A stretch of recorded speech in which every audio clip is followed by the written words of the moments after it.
Assalamualaikum warahmatullahi wabarakatuh. Perkenalkan, nama saya Murtini, NIM AB 202042, mahasiswi Universitas Kusuma Husada Surakarta, program studi Sarjana Kebidanan angkatan ketiga tahun 2021.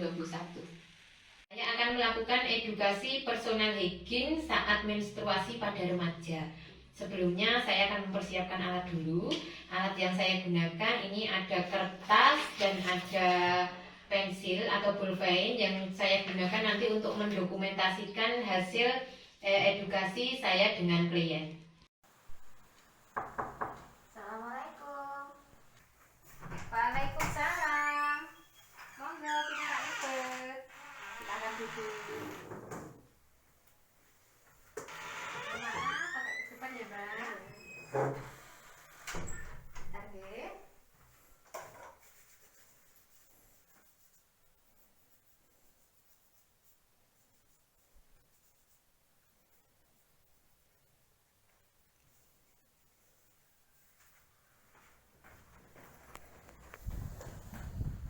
Oke. Gimana? Ada yang bisa saya bantu? Ya Bu, ini di sini saya mau periksa Bu. Periksa apa, Mbak? Saya kan di daerah selatan lipatan paha saya ini gatal-gatal Bu. Oh, begitu sih. Sebelumnya perkenalan dulu ya, Mbak. Nama saya Bidan Murtini. Saya yang bertugas di PMB Firdaus ini. Mbak namanya siapa, Mbak? Saya D Bu, D. Umurnya berapa, Mbak? 16 tahun. 16 tahun, nggih. Alamatnya mana? Tenggar Bu. Tenggar, nggih. Masih sekolah ya, Mbak ya? Masih. Mbak tadi sudah diperiksa di luar? Sudah Bu. Sudah, semuanya normal. Normal Bu. Ini cuman keluarnya tadi apa, Mbak? Selatan saya gatal sama Gatal. warnanya merah. Oh, begitu. Iya. Mbak tadi mau periksa itu ya? Iya, sama Apa? konsultasi Bu. Soalnya ini hari kedua saya menstruasi. Oh, Mbaknya baru menstruasi 2 hari. Iya. Biasanya berapa hari? Biasanya seminggu Bu. 1 minggu, nggih. Biasanya panjenengan ganti pembalut berapa kali sehari? 2 sampai 3 kali. 2 sampai 3 kali, nggih. Terus ini tadi gatel warnanya merah dengan selangkangan, nggih. Iya. Iya. Jadi begini ya, Mbak. Mbak kan ada permasalahan pada saat menstruasi begitu, nggih. Iya. Ada lipatan pahanya berwarna merah sama gatel. Iya. Sebelumnya pernah periksa, Mbak? Belum. Atau pernah berkonsultasi? Belum pernah Bu. Belum pernah, nggih. Belum pernah mendapatkan penyuluhan tentang kebersihan? Belum Bu. Belum pernah, nggih. Iya. Nanti ini saya mau jelaskan tentang personal hygiene pada saat menstruasi, nggih. Jadi personal hygiene itu kebersihan individu pada saat menstruasi, yaitu suatu tindakan perilaku untuk menjaga kesehatan, terutama daerah kewanitaan pada saat menstruasi, sehingga nanti panjenengan itu bisa menjaga kebersihan pada saat menstruasi, begitu, nggih. Oke. Jadi begini ya, Mbak, faktor-faktor yang mempengaruhi personal hygiene itu ada 7. Yang pertama itu citra tubuh atau penampilan. Yang kedua adalah praktek ekonomi. Yang ketiga adalah tingkat sosial. Yang keempat itu tentang pengetahuan. Kelima ada budaya. Keenam ada kebiasaan. Yang ketujuh ada fisik. Nanti saya jelaskan satu persatu ya, Mbak. Ini saya jelaskan satu persatu ya, Mbak. Tidak usah runtut, harus urut. Yang penting nanti panjenengan paham, nggih. Yang pertama tadi ada citra tubuh atau penampilan. Nah, penampilan panjenengan itu mempengaruhi personal hygiene, kebersihan tentang individu tadi, nggih, pada saat menstruasi. Kemudian yang kedua itu adalah praktek sosial, nggih. Praktek sosial yang dimaksud di sini begini, Mbak. Mungkin panjenengan pada waktu masih kecil itu kan mungkin sering dimanja, nggih. Jadi misalkan mandi itu harus dimandikan ibu, mungkin membersihkan mencuci pakaian dicucikan orang tua, seperti itu yang namanya praktek sosial. Jadi itu bisa mempengaruhi personal hygiene pada panjenengan waktu remaja. Yang selanjutnya atau yang ketiga ya, Mbak, itu tentang tingkat ekonomi. Jadi begini, ekonomi kok mempengaruhi personal hygiene itu seperti apa? Karena pada waktu kita menstruasi atau personal hygiene tadi ya, itu kita juga butuh peralatan nggih. Jadi peralatan itu kan juga butuh biaya nggih. Misalkan pada waktu menstruasi kan panjenengan juga butuh pembalut, butuh untuk kebersihan butuh sabun, butuh sampo, butuh odol dan sebagainya. Jadi tingkat ekonomi itu juga mempengaruhi nggih. Kemudian yang selanjutnya adalah pengetahuan nggih. Pengetahuan yang di sini apabila panjenengan pengetahuannya bagus tentang menstruasi nggih, itu personal hygiene panjenengan juga akan berpengaruh nggih. Misalkan panjenengan tidak tahu masalah menstruasi itu apa, itu juga akan berpengaruh nanti perilaku kesehatan atau perilaku personal hygiene panjenengan pada saat menstruasi. Seperti itu nggih. Selanjutnya itu tentang budaya, Mbak. Budaya itu juga berpengaruh nggih. Misalkan nggih panjenengan mungkin budayanya ada ya yang pada waktu menstruasi itu sebelum selesai tidak boleh keramas, tidak boleh memotong kuku. Nah, seperti itu juga akan berpengaruh tentang personal hygiene, ngerti nggih, tentang budaya. Kemudian ada kebiasaan, Mbak. Jadi gini, untuk kebiasaan itu misalkan panjenengan mandi harus biasanya pakai sabun ini apa sabun itu nggih, sabun sampo juga harus merek yang ini atau yang itu namanya kebiasaan. Jadi kebiasaan itu juga berpengaruh terhadap personal hygiene. Kemudian faktor yang terakhir itu ada fisik, Mbak. Misalkan fisik seseorang, misalkan panjenengan pada waktu menstruasi itu mungkin lagi kesakitan nggih, ada nggih yang pada waktu menstruasi itu sakit sehingga panjenengan tidak bisa melakukan sendiri nggih, melakukan kebersihan sendiri sehingga butuh dengan bantuan orang lain. Nah, itu juga akan mempengaruhi personal hygiene panjenengan. Seperti itu nggih. Mbak paham tadi faktor-faktor yang mempengaruhi personal hygiene? Paham nggih? Nanti bisa diterapkan di rumah? Bisa nggih. Yang selanjutnya kita bahas tentang indikator ya, Mbak. Indikator personal hygiene itu ada 6, Mbak.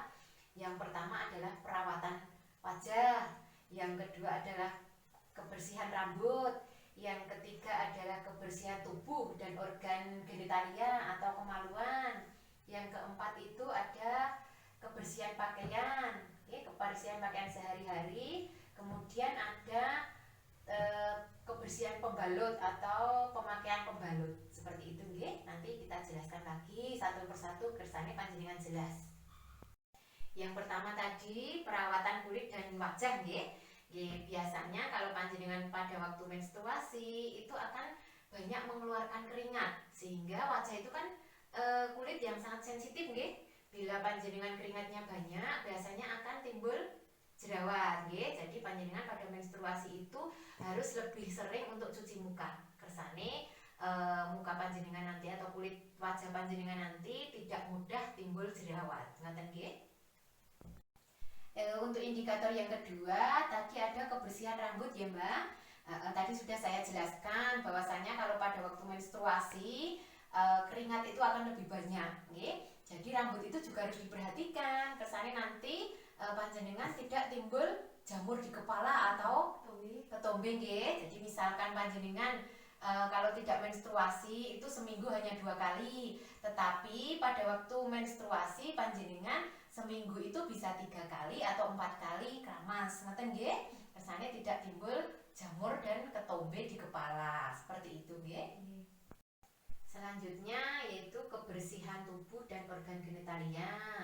Biasanya pada waktu menstruasi seperti tadi banyak keringat, nggih, apalagi pakai pembalut, nggih, biasanya akan menjadi lembab dan menyebabkan iritasi pada lipatan paha, lipatan selangkangan di daerah genitalia itu akan menjadi lembab dan itu menjadi sumber bersarangnya atau berkembang biaknya bakteri. Itu nggih, jadi biasanya menjadi iritasi, berwarna merah, gatel, seperti itu. Kemudian cara membersihkan genitalia panjenengan saat menstruasi itu harus dari arah depan, nggih, dari arah kemaluan ke arah anus. Niku nggih. Nah, pembersihannya seperti itu. Untuk indikator yang selanjutnya itu tentang pakaian sehari-hari, Mbak, nggih. Jadi panjenengan itu kalau memakai celana dalam, nggih, itu harus yang napa nggih berbahan katun atau kaos itu nggih yang napa nggih istilahnya bisa menyerap napa cairan atau menyerap keringat sehingga tidak menyebabkan iritasi seperti itu nggih untuk pakaian. Kemudian jangan terlalu pakai pakaian yang ketat nggih, apalagi pakai jeans yang terlalu ketat itu tidak boleh pada waktu menstruasi, itu bisa mengganggu apa ya Mbak, masuknya udara ke daerah genitalia panjenengan sehingga tadi bisa menyebabkan apa? Gatel, nggih, kemudian merah, nggih, kayak meradang, mulai rasa perih dan sebagainya.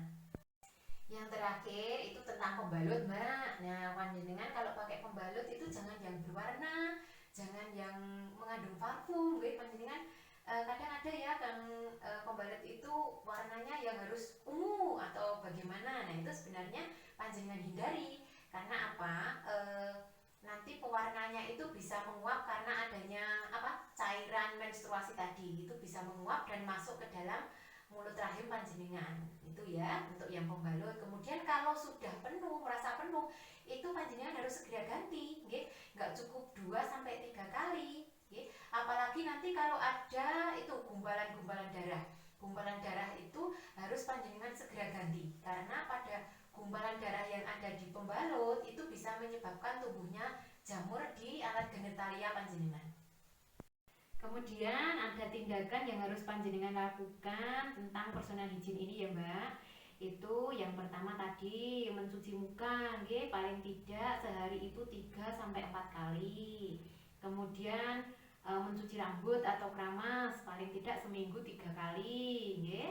Kemudian mandi yang bersih minimal 2 kali, nggih. Kalau mandi biasanya berapa kali, Mbak? 2 kali. Oh iya, 2 kali berarti sudah bagus, nggih.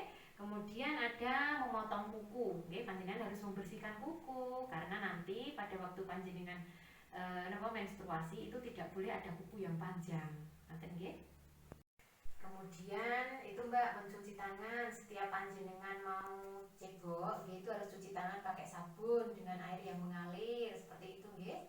Kemudian melakukan cebok itu dari depan ke belakang, nggih, dari arah apa tadi? Depan ke Belakang. Jadi dari arah kemaluan ke anus seperti itu nggih. Kemudian jangan menggunakan cairan antiseptik Mbak untuk cebok, itu nggak boleh nggih.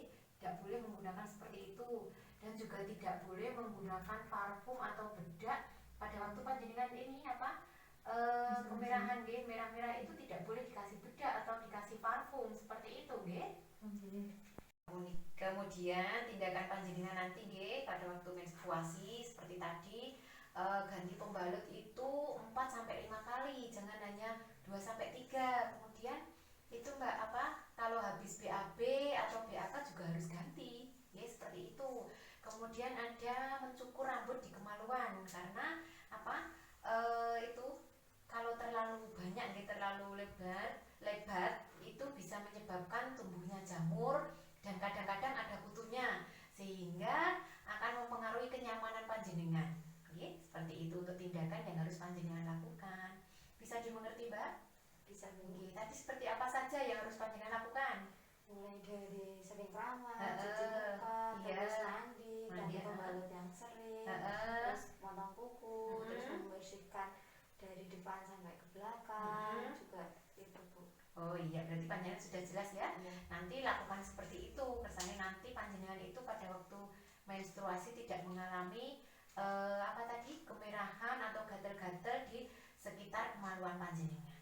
Apabila personal hygiene panjenengan itu kurang bagus, itu juga akan berdampak pada panjenengan. Yang pertama itu dampaknya dampak fisik, nggih. Itu bisa berpengaruh pada alat reproduksi panjenengan, bisa menyebabkan infeksi atau bisa menyebabkan kanker leher rahim, bisa menyebabkan keputihan, nggih. Apabila itu tidak ditangani secara dini, itu bisa menyebabkan kemandulan, nggih. Kemudian bisa menurunkan kualitas hidup panjenengan, ngoten nggih. Jadi panjenengan harus tadi tindakan yang harus panjenengan lakukan pada waktu menstruasi harus benar-benar dimengerti. Yang terakhir itu bisa itu Mbak dampaknya dampak psikososial, nggih. Jadi masalah sosial yang berhubungan dengan rasa nyaman seperti panjenengan tadi yang mungkin di daerah paha panjenengan merasa gatel, panas dan sebagainya, itu dampaknya adalah dampak psikososial. Kemudian aktualisasi diri dan gangguan interaksi pada panjenengan itu karena tadi kurangnya pengetahuan tentang personal hygiene seperti itu nggih. Itu tadi Mbak tentang konsultasi mengenai personal hygiene pada saat panjenengan menstruasi. Mungkin panjenengan ada pertanyaan? Kalau saya sudah melakukan semua itu, apa nanti rasa gatal saya terus kemerahan di saluran saya bisa hilang, Bu? Oh iya, nanti seandainya panjenengan pada waktu menstruasi sudah melakukan tindakan-tindakan seperti tadi, itu insya Allah tidak, karena tadi masalah jamur, kemudian bakteri dan sebagainya, insya Allah itu tidak tumbuh karena panjenengan sudah benar. Yang penting panjenengan sudah benar tindakan yang panjenengan lakukan tadi. Ngaten nggih? Panjenengan paham nggih? Masih hafal tadi tindakan-tindakan apa? Masih, Bu. Nggih. Ini saya sudah paham semua, Bu. Terima kasih atas penjelasannya ya, Bu. Saya mohon pamit. Iya Mbak, sama-sama. Nanti apabila Mbak ada permasalahan lagi, silahkan datang ke sini ya Mbak. Ya, Bu. Saya permisi ya, Bu. Terima kasih. Iya, sama-sama Mbak. Assalamualaikum. Waalaikumsalam.